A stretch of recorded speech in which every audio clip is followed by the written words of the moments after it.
Hello दोस्तों, स्वागत है आप सभी का आपके अपने YouTube channel target with AK Verma पर। आज हम हल करेंगे सी टेट 22 फरवरी 2015 का सॉल्व पेपर। हमारे एग्ज़ाम के बहुत कम दिन ही बचे हुए हैं, जिससे हमें यूपी टेट और सी टेट को क्रैक करने की एक महत्वपूर्ण रणनीति बनाकर आगे की ओर बढ़ना होगा।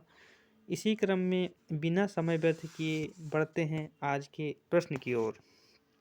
हमारा पहला प्रश्न है, भाषा सीखने की कौन सी विधि मातृभाषा को मध्यस्थ बनाए बिना दूसरी भाषा को सीखने में सहायक होती है? ऑप्शन नंबर 1 अनुवाद विधि, ऑप्शन नंबर 2 द्विभाषी विधि, ऑप्शन नंबर 3 अप्रत्यक्ष विधि, ऑप्शन नंबर 4 प्रत्यक्ष विधि। तो यहाँ मित्रों आप लोगों को सही विकल्प का चयन करना है कि वह कौन सी विधि है जो मातृभाषा को मध्यस्थ बनाए बिना दूसरी भाषा को सीखने में सहायक होती है। तो मित्रों यहाँ हमारा सही ऑप्शन है ऑप्शन नंबर 4 प्रत्यक्ष विधि।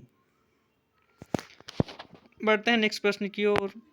अगला प्रश्न है, भाषा शिक्षण में खेल का सर्वाधिक महत्वपूर्ण स्थान है क्योंकि? मित्रों यहाँ ऑप्शन है, भाषा शिक्षक को कम श्रम करना पड़ता है। दूसरा ऑप्शन है, खेल भाषा को विस्तार देते हैं। तीसरा ऑप्शन है, खेल में आनंद आता है। और चौथा ऑप्शन है, खेल में शारीरिक विकास होता है।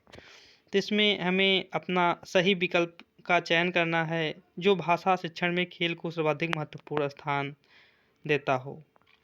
तो इसमें जो हमारा सही विकल्प है वो है विकल्प नंबर 2, खेल भाषा को विस्तार देते हैं। बढ़ते हैं नेक्स्ट प्रश्न की ओर। हमारा अगला प्रश्न है, पाठ के अंत में अभ्यास और गतिविधियों का उद्देश्य रिक्त स्थान नहीं है। तो यहाँ मित्रों हमें जो रिक्त स्थान है उसमें सही विकल्प का चयन करना है।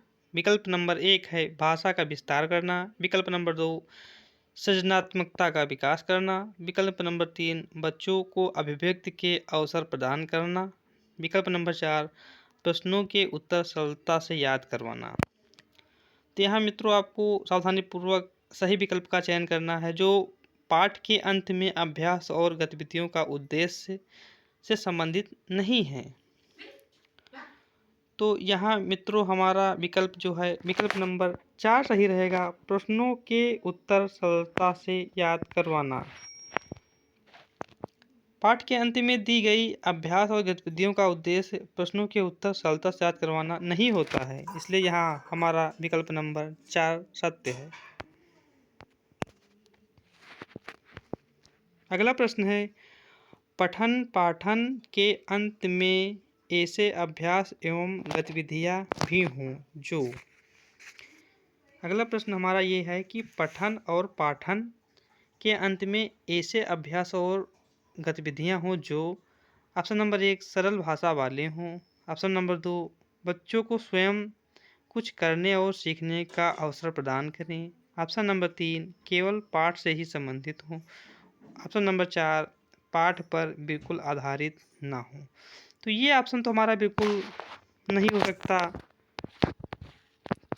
क्योंकि पाठ पर बिल्कुल आधारित ना हो ये तो हो ही नहीं सकता।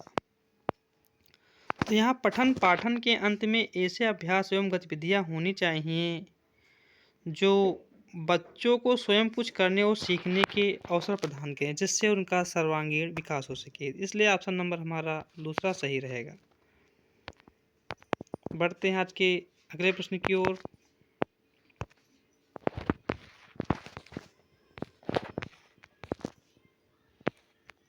अगला प्रश्न है, भाषा शिक्षण में बालक में मौखिक कौशल के विकास के लिए रिक्त स्थान सबसे कम महत्वपूर्ण। इसमें आप लोग ध्यान से पूर्वक पढ़ेंगे, जो सबसे कम महत्वपूर्ण है वो हमको चयन करना है जो भाषा शिक्षण में बालक में मौखिक कौशल के विकास के लिए सबसे कम महत्वपूर्ण हो। तो यहाँ ऑप्शन नंबर 1 है किसी विषय पर चर्चा करना, ये तो सही है, ये तो महत्वपूर्ण है, ये तो हो ही नहीं सकता। दूसरा ऑप्शन है बच्चों की बात को धैर्य से सुनना, ये भी महत्वपूर्ण है, ये भी ऑप्शन हमारा सही नहीं है। प्रश्नों के उत्तर पूछना, और चौथा ऑप्शन है अपनी बात कहने का पूरा मौका देना। तो यहाँ हमारा ऑप्शन नंबर जो है वो तीसरा सही रहेगा, प्रश्नों के उत्तर पूछना, क्योंकि बालक के मौखिक कौशल में सबसे महत्वपूर्ण और अपेक्षाकृत कम महत्वपूर्ण जो हैं वो यही रहेगा, प्रश्नों के उत्तर पूछना।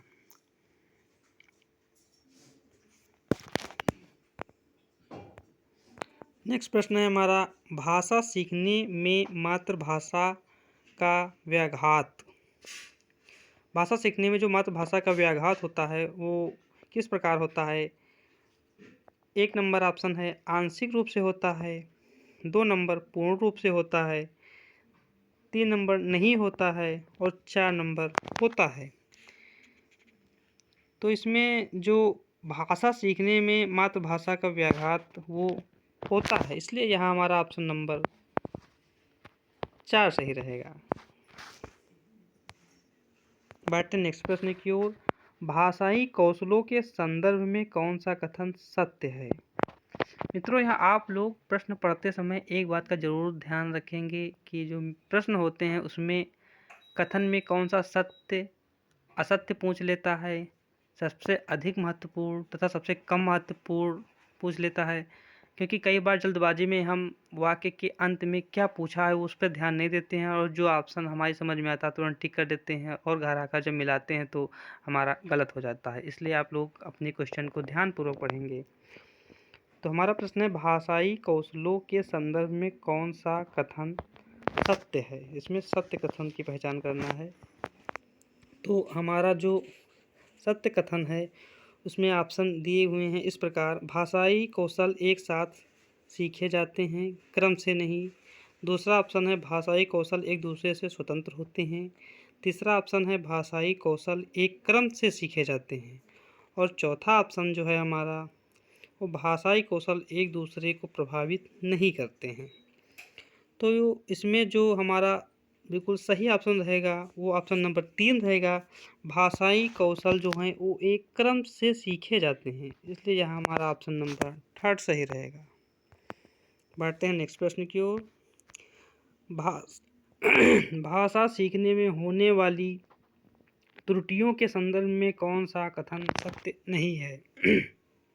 तो यहाँ आप लोगों ने देखा कि वाक्य के अंत में लिखा है सत्य नहीं है, तो इसमें हमें वो ऑप्शन चूज करना है जो सत्य नहीं है।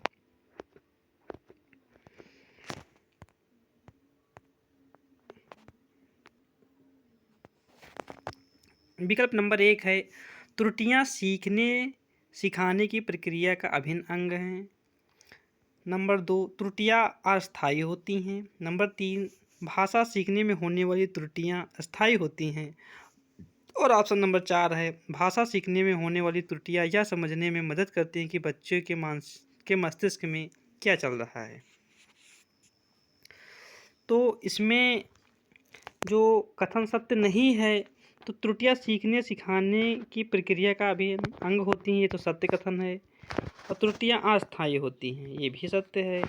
और भाषा सीखने में होने वाली त्रुटियां स्थायी होती हैं, ये भी सत्य है। लेकिन यहाँ जो हमारा विकल्प नंबर 4 है वो असत्य है, क्योंकि भाषा सीखने में होने वाली त्रुटियां यह समझने में मदद करती हैं कि बच्चे के मस्तिष्क में क्या चल रहा है, ये हमारा जो कथन है वो सत्य नहीं है। बढ़ते हैं अपने नेक्स्ट प्रश्न की ओर। हमारा नेक्स्ट प्रश्न है, एक प्राथमिक शिक्षक के रूप में आप सतत और व्यापक आकलन करते समय किसे सर्वोपरि मानते हैं? कठिन शब्दों का श्रुतलेखन, लिखित प्रश्न पत्र, पाठ से देकर सुलेख लिखना, बच्चों द्वारा विभिन्न संदर्भों में भाषा प्रयोग की क्षमता। तो इसमें 4 विकल्प दिए गए हैं, चारों में आप लोगों को देखना है कि जो सर्वोपरि विकल्प है वो कौन सा रहेगा।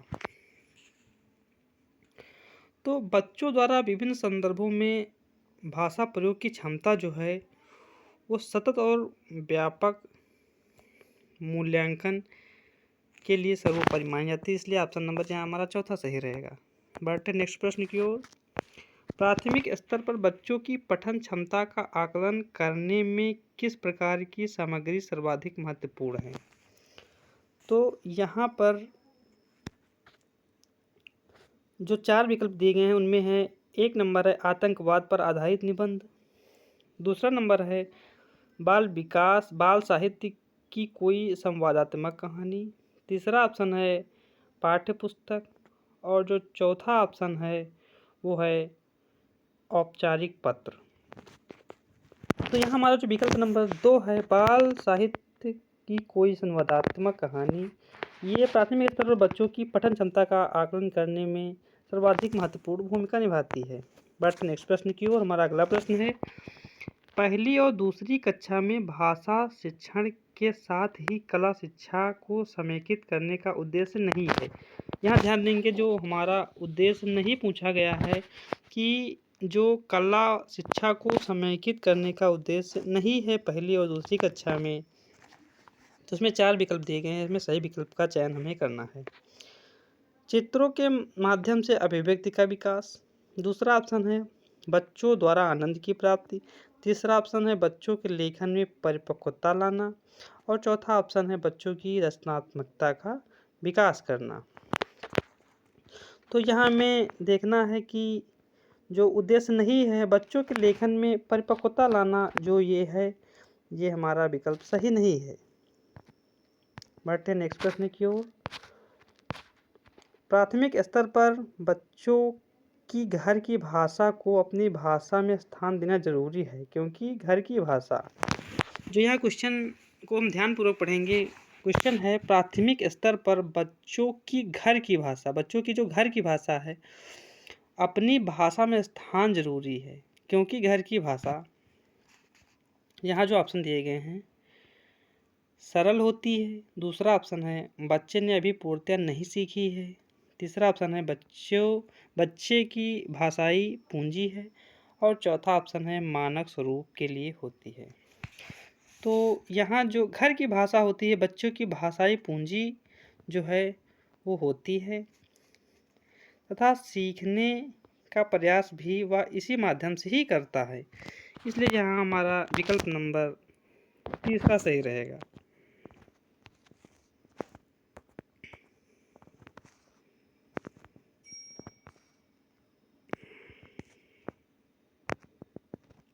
बढ़ते हैं अब नेक्स्ट प्रश्न की ओर। हमारा अगला प्रश्न है, भाषा सीखने सिखाने के संदर्भ में गृह कार्य का उद्देश्य है। यहाँ क्वेश्चन पूछा गया है कि जो भाषा सीखने और सिखाने के संदर्भ में गृह कार्य का जो उद्देश्य है वो कौन सा है?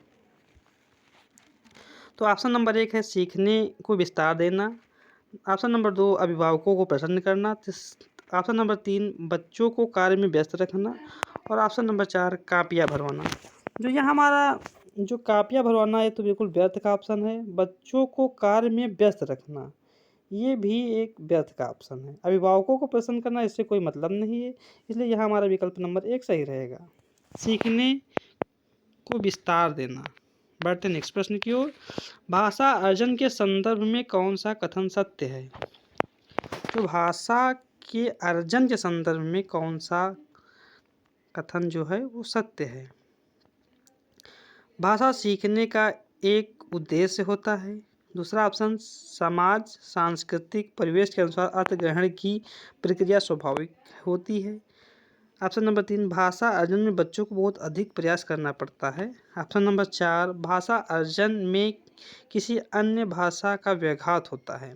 तो यहाँ जो हमारा भाषा अर्जन के संबंध में जो सत्य कथन महत्वपूर्ण है वो है ऑप्शन नंबर 2 समाज सांस्कृतिक परिवेश के अनुसार अर्थ ग्रहण की प्रक्रिया स्वाभाविक होती है। बढ़ते हैं नेक्स्ट प्रश्न की ओर। भाषा विकास के संदर्भ में कौन सा कथन सही नहीं है? तो यहाँ ऑप्शन में हम देखेंगे पहला विकल्प क्या है, पहला विकल्प है भाषा विकास व्यक्ति निरपेक्ष होता है, दूसरा ऑप्शन है बड़ों का संपर्क भाषा विकास की गति को तीव्र कर देता है, ऑप्शन नंबर 3 भाषा विकास व्यक्ति सापेक्ष है। और ऑप्शन नंबर 4 प्रारंभिक भाषाई परिवेश की समृद्धता भाषाई कौशल में सहायक होती है। तो ये जो ऑप्शन है ये भी सही है, और भाषा विकास व्यक्ति सापेक्ष ये भी सही है। और बड़ों का संपर्क भाषा विकास की गति को तीव्र प्रदान करता है, ये तो बिल्कुल सत्य कथन है। इसलिए हमारा जो सत्य कथन जो नहीं है वो है भाषा विकास व्यक्ति निरपेक्ष होता है, इसलिए यहाँ ऑप्शन नंबर 1 सही रहेगा।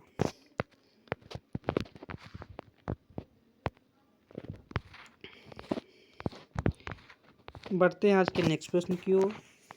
हमारा जो नेक्स्ट प्रश्न है वो एक गद्यांश दिया गया था, हालांकि इसमें गद्यांश नहीं दिया गया, लेकिन हम क्वेश्चन के माध्यम से आपको अर्थ समझाने तथा सही विकल्प को देने का प्रयास करेंगे। यहाँ ऑप्शन है क्षितिज किसे कहते हैं।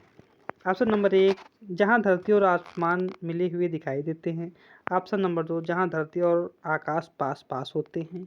ऑप्शन नंबर 3 जहाँ तक धरती दिखाई पड़ती है। और ऑप्शन नंबर 4 जहाँ से धरती और आकाश दिखाई पड़ते हैं। तो यहाँ बहुत सोच समझकर ऑप्शन आप लोगों को टिक करना है, क्योंकि सभी ऑप्शन में थोड़ा सा अंतर है, लेकिन उसके अर्थ में बहुत व्यापक अंतर है। तो हमारा जो यहाँ ऑप्शन सही रहेगा वो ऑप्शन नंबर 1 सही रहेगा। जहाँ धरती और आसमान मिले हुए दिखाई देते हैं उस स्थान को क्षितिज कहते हैं। बढ़ते हैं आज के नेक्स्ट प्रश्न की ओर। नेक्स्ट प्रश्न है यदि किसी का और छोर नहीं है तो।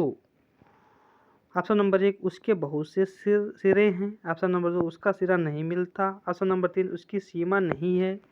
और ऑप्शन नंबर 4 उसका विस्तार अधिक है। तो यहाँ जो हमारा राइट आंसर रहेगा वह रहेगा जिस किसी वस्तु स्थान का ओर छोर नहीं होता है उसकी सीमा नहीं हो सकती। यहाँ ऑप्शन नंबर हमारा तीसरा सही रहेगा।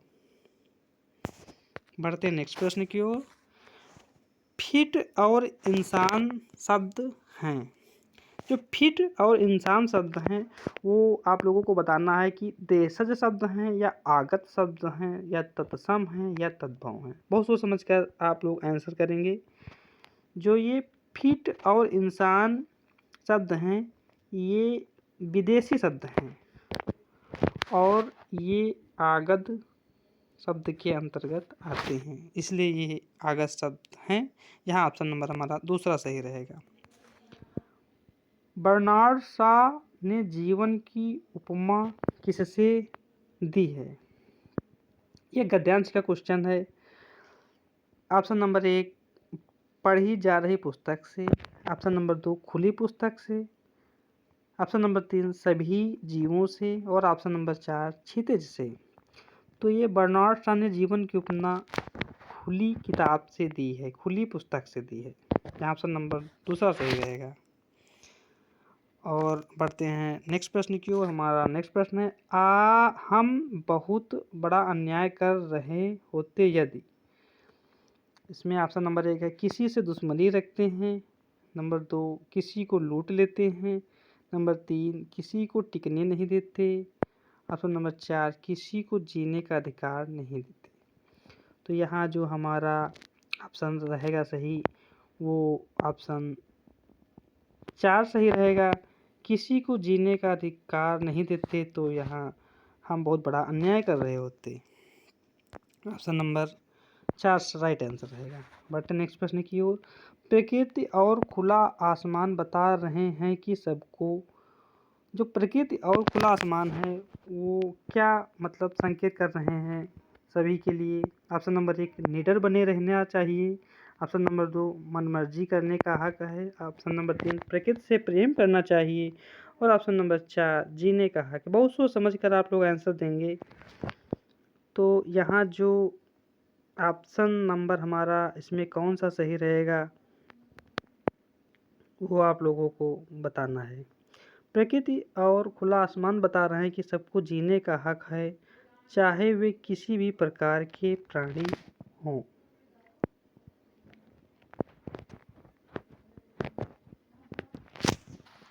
तो यहाँ हमारा ऑप्शन नंबर 4 सही रहेगा, जीने का हक है। बढ़ते नेक्स्ट प्रश्न की ओर। आसमान हमें दिलाता है, आसमान हमें दिलाता है। तो यहाँ ऑप्शन नंबर हमारा कौन सा सही रहेगा? पहले ध्यानपूर्वक ऑप्शन पढ़ते हैं। रक्षा करने का वचन, ऑप्शन नंबर 2 साथ साथ रहने का अनुशासन, ऑप्शन नंबर 3 भय से छुटकारे का आश्वासन, और ऑप्शन नंबर 4 भयभीत ना करने का आग्रह।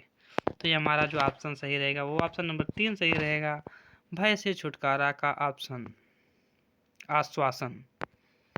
बढ़ते हैं नेक्स्ट प्रश्न की ओर। किसी शब्द में इक प्रत्यय का प्रयोग नहीं किया, किस शब्द में इक प्रत्यय का प्रयोग नहीं किया जा सकता? तो इसमें जो 4 विकल्प दिए गए हैं उसमें कौन सा ऐसा विकल्प है जिसका हमें चयन करना है जिसमें इक प्रत्यय का प्रयोग नहीं किया जा सकता? तो यहाँ आप लोगों को यह बताना है। तो यहाँ एक है भय, दूसरा है जीव, और तीसरा है स्वभाव, और चौथा है प्रकृति।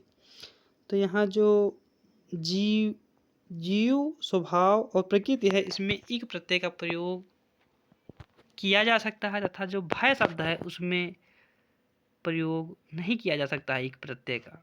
इसलिए हमारा ऑप्शन नंबर 1 सही रहेगा। बढ़ते हैं नेक्स्ट प्रश्न की ओर, जो हमारा आज का लास्ट प्रश्न है। अपराध शब्द है, जो अपराध शब्द है वो कैसा शब्द है? भाववाचक संज्ञा, पदार्थवाचक संज्ञा, व्यक्तिवाचक संज्ञा तथा जातिवाचक संज्ञा। तो इसमें जो अपराध शब्द है वो एक भाववाचक संज्ञा है। देखिए मित्रों, इस श्रेणी में अभी कुछ प्रश्न और छूटे रह गए हैं, उनको भी इसी साथ हम हल कर रहे हैं, इसलिए आप आगे भी हमारे साथ बने रहें।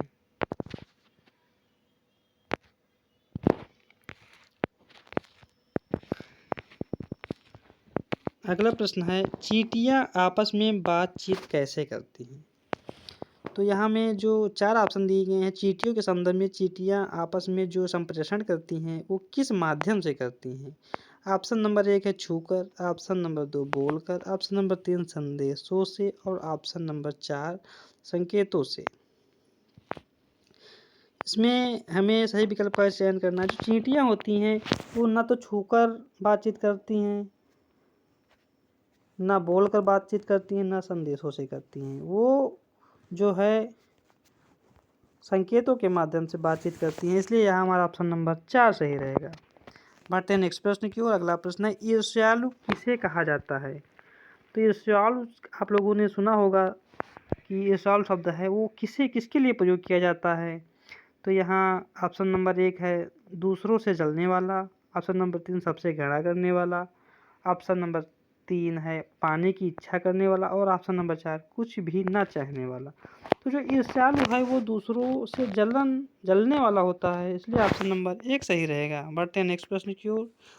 चींटियों के स्वभाव में नहीं है, जो चींटियां हैं उनके स्वभाव में इसमें 4 विकल्प दिए गए हैं, उसमें कौन सा जो चींटियों के स्वभाव में नहीं है?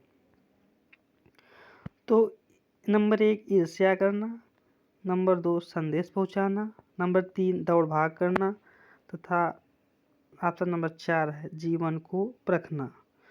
तो इसमें जो चींटियों का स्वभाव है वो ईर्ष्या करना नहीं होता है, इसलिए ऑप्शन नंबर हमारा पहला सही रहेगा। बढ़ते हैं नेक्स्ट प्रश्न की ओर। बिखरी हुई चींटियां फिर से एकजुट कैसे होती हैं? ऑप्शन नंबर 1 पूर्वजों की गंध से, ऑप्शन नंबर 2 रास्ता टटोलने से, ऑप्शन नंबर 3 मित्रों के सहयोग से, और ऑप्शन नंबर 4 है शत्रुओं की चुनौती से। तो इसमें जो है बिखरी हुई चींटियां जो है वो एकजुट कैसे होती हैं? तो हम सभी जानते हैं कि जो आगे की चींटी चलती है वो एक विशेष प्रकार की गंध छोड़कर चलती है, जिससे पीछे की चींटी जो है सूंघ लेती है तथा उसी क्रम में उसी पंक्ति में आगे की ओर बढ़ती रहती है, इसलिए ऑप्शन नंबर 1 यहाँ सही रहेगा कि पूर्वजों की गंध से। इसी क्रम में चींटियां लाइनवार, अगर एक चींटी जिस रास्ते से जाती है तो दूसरी चींटी भी उसी रास्ते से मुड़ कर ही जाती है। बढ़ते हैं नेक्स्ट प्रश्न की ओर।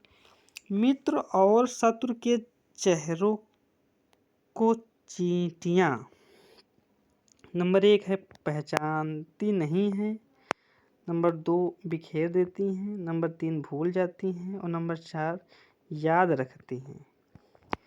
तो यहाँ मित्र और शत्रु के चेहरों को चींटियाँ जो हैं वो याद रखती हैं। ऑप्शन नंबर 4 सही रहेगा। बढ़ते हैं नेक्स्ट प्रश्न की ओर, जो हमारा आज का लास्ट प्रश्न है। काव्यांश में मगर का अर्थ है। तो ये जो चींटियों से संबंधित प्रश्न जो आप लोगों ने देखे और जो 6-7 प्रश्न थे, ये एक काव्यांश से संबंधित थे। उस काव्यांश को हम आप लोगों के मध्य नहीं प्रस्तुत कर पाए, लेकिन उससे जो संबंधित क्वेश्चन हैं उनको प्रस्तुत करने का आप लोगों के साथ प्रयास किया गया है तथा आप लोगों के साथ उनकी व्याख्या करने का भी प्रयास किया गया है। तो हमारा जो लास्ट प्रश्न है, काव्यांश में जो मगर शब्द प्रयोग किया गया है उसका क्या अर्थ है। तो इसमें जो काव्यांश में मगर शब्द है उसका जो अर्थ है वो यहाँ पर 4 विकल्पों में से एक है केवल, दूसरा है परंतु, तीसरा है मगरमच्छ तथा चौथा है घड़ियाल। तो यहाँ जो मगर शब्द का अर्थ है वो है परंतु। Option number 2। मित्रों, ये रहे यूपी टेट तथा सीटेट की श्रृंखला में सीटेट के 30 क्वेश्चन जो हिंदी से संबंधित थे। आशा है आप लोगों की प्रिपरेशन में जो 30 प्रश्नों की मैंने श्रृंखला प्रस्तुत की मजबूती प्रदान करेगी तथा आगामी होने वाले एग्ज़ाम की दृष्टि से आप लोगों के लिए महत्वपूर्ण साबित होगी। मित्रों, अगर आपको हमारा ये वीडियो पसंद आया तो प्लीज़ चैनल को शेयर, लाइक और सब्सक्राइब करें। इसी क्रम में हम आगे नए वीडियो लाते रहेंगे। तब तक के लिए धन्यवाद।